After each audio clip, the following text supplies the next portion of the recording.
প্রধানমন্ত্রীর চীন এবং মালয়েশিয়া সফর নিয়ে পররাষ্ট্র মন্ত্রণালয়ে ব্রিফিং চলছে। ঠিক এই মুহূর্তে পররাষ্ট্রমন্ত্রী খলিলুর রহমান প্রশ্নোত্তর পর্বে কথা বলছেন, প্রশ্নের উত্তর দিচ্ছেন। আমরা সরাসরি সেই সংবাদ সম্মেলনে যুক্ত হচ্ছি। আবারও আমাদের বিরাট চেয়ারম্যান বললেন যে আমরা চায়নাকে একটা ইকোনমিক জোন আমরা অ্যাপ্রুভ করেছি, চুক্তিটা হয়ে গেছে।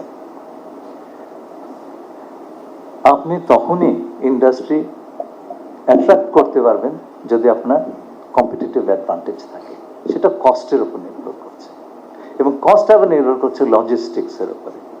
আপনার যদি চীনের এক পয়েন্ট থেকে আরেক পয়েন্টে বাংলাদেশে আনতে যদি 7 দিন সময় লাগে, তাহলে পরে cost becomes higher, time lot of time is spent.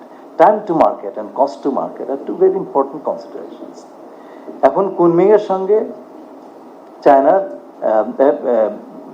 মিয়ানমারের একাধিক বন্দরের সঙ্গে যোগাযোগ আছে। আপনার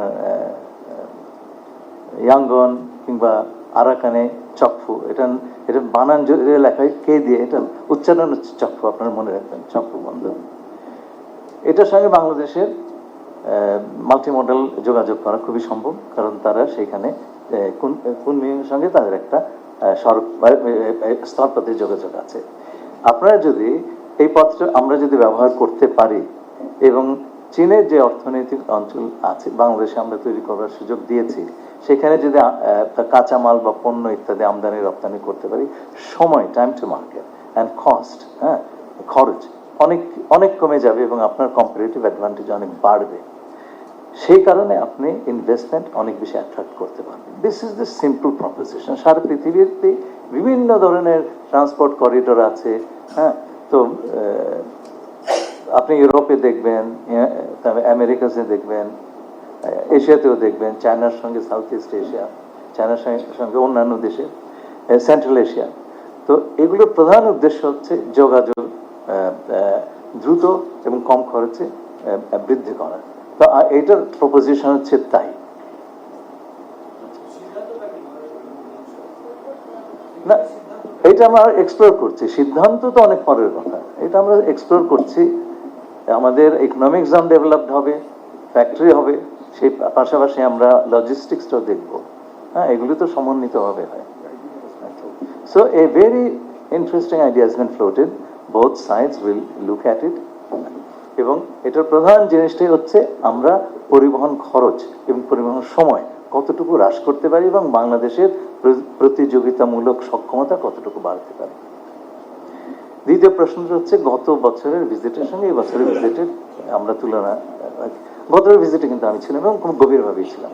আচ্ছা, এই বছরে সেইটা যে কোনো একটা ভিজিটে আমরা যে সাফল্যগুলি অর্জন করি, পরের সফরটাতে আমরা তার উপর বিল্ড করতে পারি। এবারের ডিফারেন্সটা হচ্ছে যে অন্তর্বর্তী সরকার নির্বাচিত সরকার ছিলেন না, এবং তার টাইম হরাইজন ছিল খুব স্বল্প, 1.5 বছর।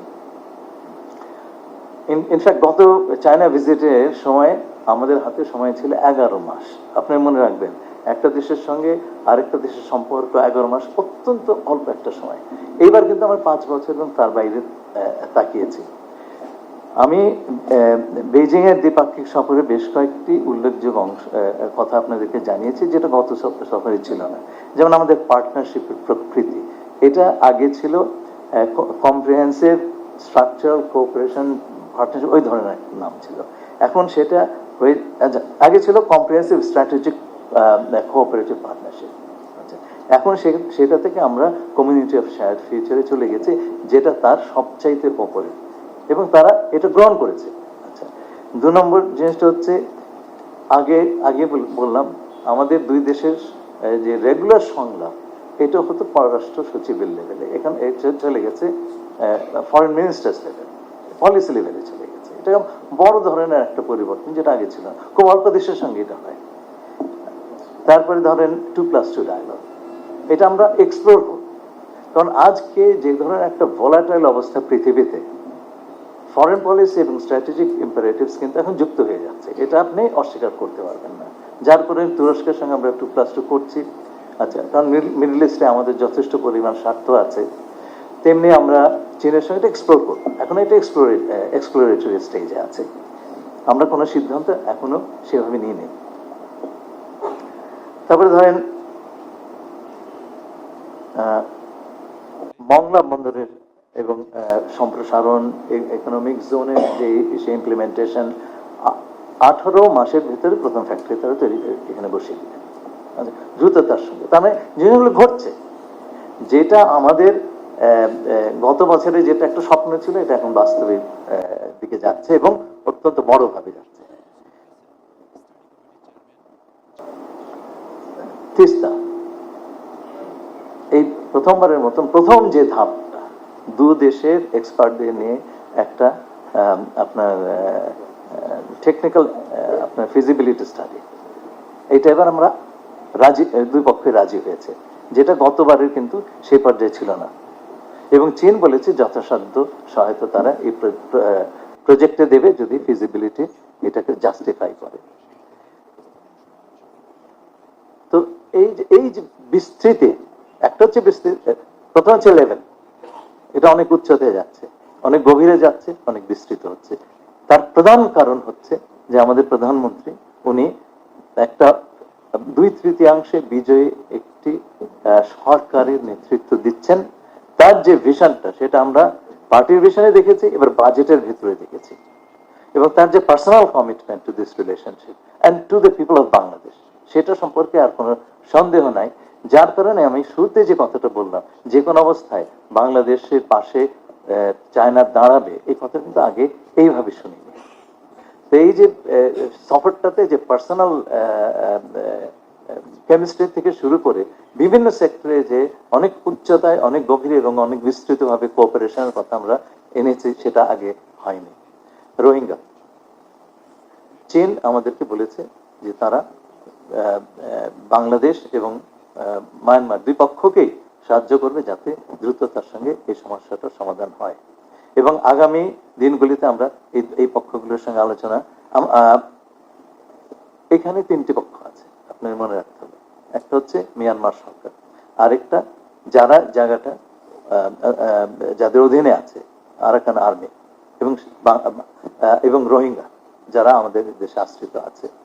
এবং আমাকে যখন মাননীয় প্রধানমন্ত্রী পররাষ্ট্রমন্ত্রী হিসেবে নিয়োগ দান করেন, মায়ানমারের পররাষ্ট্রমন্ত্রী এবং আরাকান আর্মির প্রধান দুজনে আমাকে অভিনন্দন বার্তা পাঠিয়েছেন।